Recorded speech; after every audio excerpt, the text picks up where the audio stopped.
Continuing with chapter number 7 unit number 4 that is fiscal policy. Fiscal policy मतलब government के खर्चे और government के रिसीट्स की policy. When all the tools of public expenditure, public receipts, public debt, and deficit financing are used to achieve the goals of economic policy, then public finance is transformed into fiscal policy. ये definition तुम्हारे module में देके रखी है, hence becomes important.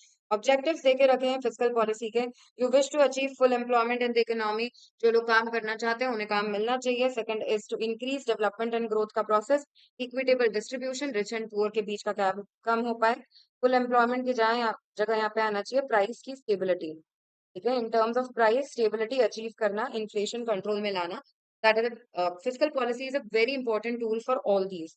Budget is the most powerful instrument of fiscal policy, economic policy. ठीक है, fiscal policy का सबसे स्ट्रॉन्ग टूल अगर बोला जाएगा, पूछा जाएगा, तो दैट इज बजट। अब दो तरह की फिस्कल पॉलिसी होती है, एक है एक्सपेंशनरी फिस्कल पॉलिसी और कंट्रैक्शनरी फिस्कल पॉलिसी। यूनिट 1 में भी हम डिस्कस कर चुके हैं।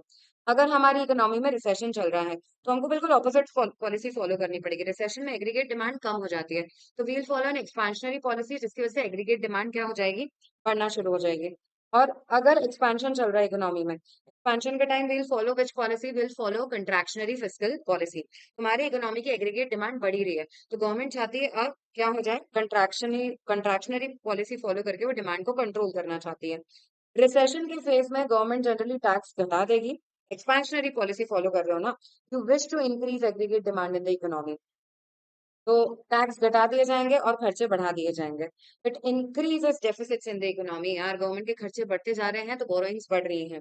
और अगर आप कंट्रैक्शनरी पॉलिसी फॉलो कर रहे हो तो आप एग्रीगेट डिमांड घटाना चाहते हो, उसके लिए आप टैक्स बढ़ा दोगे ताकि लोगों के हाथ में पैसा ही कम बचे और गवर्नमेंट अपने खर्चे कर देगी कम। अगर ऐसा है तो फिर डेफिसिट्स हो जाएंगे कम। अब आ जाते हैं इंस्ट्रूमेंट्स ऑफ फिस्कल पॉलिसी पे। देयर आर मेनली 4 इंस्ट्रूमेंट्स जिसके बारे में बात की जा रही है। As per Keynes, fiscal policy is a very powerful instrument to affect aggregate demand, employment and output. Keynes ने बोला है कि fiscal policy बहुत impactful instrument होता है aggregate demand, employment और output को impact करने के लिए। गवर्नमेंट एक्सपेंडिचर में क्या क्या इंक्लूड होगा? Current expenditure, capital expenditure and transfer payments. Current expenditure मतलब day to day expenditure, revenue nature के खर्चे जो गवर्नमेंट कर रही है, एडमिनिस्ट्रेशन पे, इंटरेस्ट पेमेंट पे, ये सारी चीजें करंट एक्सपेंडिचर का पार्ट है। दूसरा है कैपिटल एक्सपेंडिचर। गवर्नमेंट जो लॉन्ग टर्म खर्चे करती है in terms of development of infrastructure, वो उनके कैपिटल खर्चे हैं। और तीसरा है ट्रांसफर पेमेंट, सब्सिडीज प्रोवाइड करना लोगों को, that is the third kind of expense जो गवर्नमेंट को करना पड़ता है। रिसेशन के टाइम पे इकोनॉमी में पहले ही डिमांड नहीं है तो गवर्नमेंट अपने खर्चे बढ़ाएगी ताकि लोगों के हाथ में पैसा पहुंचे and it will generate more demand and employment. Indirect impact भी पड़ता है, that is working of multiplier effect. जितना ज्यादा लोगों की इनकम बढ़ती जाएगी और एमपीसी बढ़ता जाएगा, एक छोटा सा investment results into multiple time increase in the income of people and ज्यादा कंजम्पशन होते जाएगा इन द ओवरऑल इकोनॉमी, तो मल्टीप्लायर इफेक्ट भी पड़ेगा। सबसे पहला इंस्ट्रूमेंट था फिस्कल पॉलिसी का गवर्नमेंट एक्सपेंडिचर, दूसरा है टैक्सेस। अगर इन्फ्लेशन का दौर चल रहा है इकोनॉमी में तो गवर्नमेंट टैक्स बढ़ा देगी। जितना ज्यादा टैक्स उतना कम पैसा लोगों के हाथ में, उतना कम वो डिमांड करेंगे और इसलिए इन्फ्लेशन कंट्रोल में आ जाएगा। तीसरा है पब्लिक डेट। पब्लिक डेट दो कैटेगरी में डिवाइड होते हैं, इंटरनल एंड एक्सटर्नल, और ये दो फॉर्म ले लेते हैं। इंटरनल डेट के ही दो फॉर्म्स हैं। सबसे पहला है मार्केट लोन्स। अगर शॉर्ट टर्म लोन लेना चाहते हो तो ट्रेजरी बिल्स के थ्रू लोगे और गवर्नमेंट सिक्योरिटीज के थ्रू लॉन्ग टर्म लोन मिलेगा। और स्मॉल सेविंग्स जो हैं, छोटी छोटी पीएफ में जो तुम पैसे जमा करते हो, नेशनल सेविंग सर्टिफिकेट के नाम पे जो पैसा जमा होता है, ये सारे भी इंटरनल डेट का ही पार्ट है। यानी कि ये जो इंटरनल डेट है ना, इंटरनल डेट, ये उसकी दो कैटेगरीज हैं। And right, your internal debt की ये दो कैटेगरीज है। एक्सटर्नल डेट तो मतलब जो बाहर के नेशन से लिया है। जितना ज्यादा बोरोइंग फ्रॉम पब्लिक, आप जितना ज्यादा पब्लिक से उधार लेके बैठे हो, उतना एग्रीगेट डिमांड आपका ओवरऑल कम हो जाएगा। ओके, तो जनरली ज्यादा उधार कब लेना चाहिए? जब आपकी इकोनॉमी में सॉरी इन्फ्लेशन चल रहा है, ठीक है, you are in an expansionary phase, तो आप पब्लिक से उधार ले लो, एग्रीगेट डिमांड कंट्रोल में आ जाएगी। चौथा इंस्ट्रूमेंट है budget, that is fiscal policy का fourth most powerful tool, that is budget. अब तीन तरह के बजट बनते हैं। पहला कैटेगरी है बैलेंस बजट, दूसरा कैटेगरी है डेफिसिट बजट और तीसरा कैटेगरी है सरप्लस बजट। बैलेंस बजट किसे बोला जाता है? इसकी टोटल खर्चे और टोटल रिसीट जब बराबर होते हैं तो वो बैलेंस बजट है। टोटल खर्चे जब ज्यादा है in comparison to total receipt of government तो वो डेफिसिट बजट है। और अगर टोटल रिसीट ज्यादा है गवर्नमेंट की in comparison to total expenditure तो वो सरप्लस बजट है। इसकी वजह से एग्रीगेट डिमांड पे कोई इफेक्ट नहीं पड़ेगा, ठीक है, there is no effect on aggregate demand, this should be T.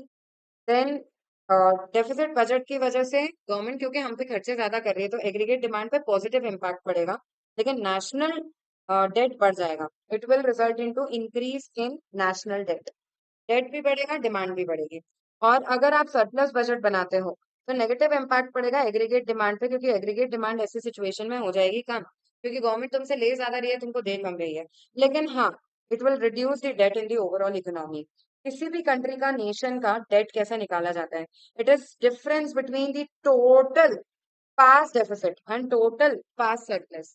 कैसे निकालते हैं national date?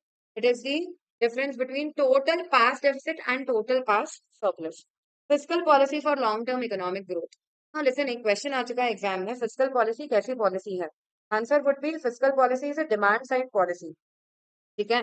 Fiscal policy basically demand side policy है, लेकिन अगर इस डिमांड साइड पॉलिसी को आप अकम्पनी नहीं करोगे विद सप्लाई साइड पॉलिसी, मतलब यार सिर्फ डिमांड बढ़ाना टेम्पररी फेलियर, टेम्पररी सक्सेस देगा, लेकिन आप चाहते हो कि ओवरऑल इकोनॉमी में प्रोडक्शन भी बढ़े, लॉन्ग टर्म में डिमांड बढ़े, तो इट इज वेरी इंपॉर्टेंट कि आप डिमांड को चेंज करने के साथ साथ सप्लाई को भी चेंज करो। तो supply side policy should be added with the demand side policy to create the overall positive impact. अब इसके एग्जाम्पल हो सकते हैं डेवलपमेंट ऑफ इंफ्रास्ट्रक्चर, एजुकेशन ज्यादा देना, रिसर्च एंड डेवलपमेंट करना, टेक्नोलॉजिकल इनोवेशन लेके आना, मतलब सप्लाई बढ़ाने की कोशिश करनी चाहिए यार, सिर्फ डिमांड तो टेम्पररी अरेंजमेंट हो गया है। Fiscal policy for reducing inequality, inequality कम करने के लिए तुमको ध्यान है चैप्टर 7 यूनिट 1 में भी आ गया, यूनिट 3 में भी आ गया, redistribution of income and wealth कैसे किया जाता है। ओके, तो गवर्नमेंट प्रोग्रेसिव टैक्सेशन ला चुकी है, डिफरेंशियल इनडायरेक्ट टैक्सेस, लग्जरी पे ज्यादा और नेसेसिटी पे कम इनडायरेक्ट टैक्स जीएसटी लगता है।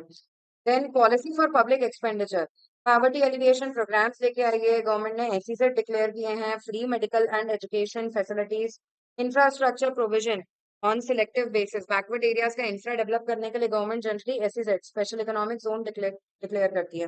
सोशल सिक्योरिटी स्कीम्स में पैसा लगाना, सब्सिडाइज लेवल पे प्रोडक्शन करना, ध्यान है PDS public distribution system unit 1 और 3 दोनों में बात हुई है इसकी, एंड इनफैक्ट 2 में भी हुई है, ठीक है। स्ट्रेंथन ह्यूमन कैपिटल, ये सारी चीजें will be a part of fiscal policy to reduce inequality. I think तुम्हें एग्जाम में ऑप्शंस देख के ही समझ आ जाएगा, एक्स्ट्रा एफर्ट मत लगाओ इसको याद करने का। लिमिटेशन ऑफ फिस्कल पॉलिसी में पहला लिमिटेशन बहुत इंपॉर्टेंट है, दैट इज लैग। 4 तरह के लैग होते हैं। सबसे पहला रिकॉग्निशन लैग। रिकॉग्निशन लैग मतलब आपने ये समझने में ही देर लगा दी कि कुछ चेंज की जरूरत है, time taken to understand the need for change। आपको समझा ही बहुत लेट कि भैया आपको पॉलिसी में चेंज लाने की जरूरत है, दैट इज रिकॉग्निशन लैग, आपको रिकॉग्नाइज ही लेट हुआ। सेकंड इज डिसीजन लैग, अरे आपको समझ आ गया है कि आपको अपनी पॉलिसी में चेंज करना है, लेकिन time taken to take that decision कि कौन सी पॉलिसी लगानी चाहिए, उसे कहा जाता है डिसीजन लैग।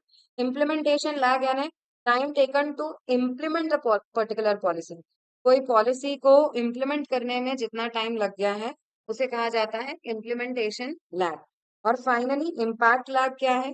इम्पैक्ट लैग का मतलब होता है कि क्या इम्पैक्ट पड़ेगा किसी पर्टिकुलर चेंज का, अगर मैंने पॉलिसी में चेंज ला भी दिया लेकिन उसका क्या इम्पैक्ट पड़ेगा उसके बारे में सोच पाना, एनालाइज कर पाना, that is impact lag. You know difficulty to analyse the impact of a particular change, उसे कहा जाता है इम्पैक्ट लैग। अब और भी लिमिटेशंस हैं फिस्कल पॉलिसी के, लेकिन बाकी सब काफी आसान है। The main one is crowding out, जो अब इसके बाद आएगी। अ, सबसे पहले बैडली टाइम फिस्कल पॉलिसी, अरे आप सोच रहे थे एक्सपेंशन हो रहा है तो आपने कंट्रैक्शनरी पॉलिसी लगा दी, लेकिन already economy had taken a U turn, ठीक है, और इकोनॉमी कंट्रैक्ट होना शुरू हो गई थी और आपने भी और कंट्रैक्शनरी पॉलिसी लगा दी है, तो और खराब इम्पैक्ट पड़ जाएगा इकोनॉमी पे। Difficulties in changing government tax and spending, बोलने में अच्छा लगता है टैक्स बढ़ा दो, सब्सिडी कम कर दो, लेकिन एकदम इमीडिएटली गवर्नमेंट ये सब कर नहीं पाएगी। Difficulty to reduce government spending on social security capital projects, यार अब इंफ्रा डेवलप करना शुरू हो गया है, गवर्नमेंट सोच रही है खर्चे कम करने हैं, तो अचानक से कोई प्रोजेक्ट रनिंग है, उसको रोक तो नहीं पाएगी government. Difficulty to decide period of inflation and deflation, कौन सा फेज चल रहा है अभी, ये डिसाइड कर पाना मुश्किल हो जाता है। Conflict between different goals of fiscal policy, at times दो गोल्स फिस्कल पॉलिसी के अपने आप में कॉन्ट्राडिक्टरी हो जाते हैं। अगर आप कंट्रैक्शनरी फिस्कल पॉलिसी लगा रहे हो and you want to control inflation, तो कहीं ना कहीं अनएम्प्लॉयमेंट बढ़ेगा। तो you have to contradictory goals, ठीक है। देन इंक्रीज टैक्सेस में रिड्यूस इन्वेस्टमेंट्स, जितना ज्यादा आप टैक्स बढ़ाओगे इन्वेस्टमेंट कम, क्योंकि प्रोड्यूसर के लिए इंसेंटिव कम होते जा रहा है। Deficit financing causes wage price spiral, deficit को फाइनेंस करना मतलब आरबीआई अगर मनी सप्लाई बढ़ा देता है, और अगर मतलब गवर्नमेंट अगर आरबीआई से उधार लेती है and money supply in the overall economy बढ़ जाता है, तो तुम समझ रहे हो क्या होगा। इसकी वजह से प्राइसेस बढ़ने लग जाएंगे क्योंकि लोगों की डिमांड बढ़ गई है। अब प्राइसेस बढ़ेंगी तो ऐसी सिचुएशन में वेजेस भी बढ़ेंगी, लोग ज्यादा वेजेस डिमांड करेंगे, ज्यादा वेजेस की वजह से फिर से गुड्स एंड सर्विस पे प्रेशर आएगा, प्राइसेस फिर बढ़ेंगी और वेजेस फिर बढ़ेंगी। It will result into an spiral known as wage price spiral. Increase borrowings cause burden on future generation. जितना ज्यादा उधार लेके बैठे हुआ है, उतना फ्यूचर जनरेशन का बर्डन बढ़ते जा रहा है। And last one is the situation of crowding out. Crowding out मतलब सिचुएशन जहां पे गवर्नमेंट अगर मार्केट से उधार लेती है, तो बेसिकली ऐसी सिचुएशन अराइज हो जाएगी कि प्राइवेट वालों को, प्राइवेट सेक्टर को उधार मिलेगा कम। अगर उनको लोन्स कम मिल रहे हैं, तो ऐसे सिचुएशन में प्राइवेट इन्वेस्टमेंट्स कम हो जाएंगे। बेटा प्राइवेट इन्वेस्टमेंट हो वो ज्यादा अच्छा है इकोनॉमी के लिए, बजाय कि गवर्नमेंट इन्वेस्ट करे, क्योंकि प्राइवेट सेक्टर ज्यादा एफिशिएंसी के साथ परफॉर्मेंस देगा in comparison to government sector. लेकिन बिकॉज मार्केट में लिमिटेड लोन्स अवेलेबल है, लिमिटेड पैसा अवेलेबल है लोन बांटने के लिए, और क्योंकि गवर्नमेंट ने मार्केट से उधार लेके भीड़ बढ़ा दी है, क्राउड बढ़ा दिया है, and that is why private वालों को सस्ते रेट पे, कम रेट ऑफ इंटरेस्ट पे लोन नहीं मिल पा रहे हैं, या कम लोन मिल पा रहे हैं, तो प्राइवेट इन्वेस्टमेंट्स कम हो गए हैं। इस सिचुएशन को कहा जाएगा क्राउडिंग आउट। मतलब प्राइवेट इन्वेस्टमेंट्स पूरी तरह से सब्स्टिट्यूट हो चुके हैं बाय गवर्नमेंट इन्वेस्टमेंट्स, ठीक है।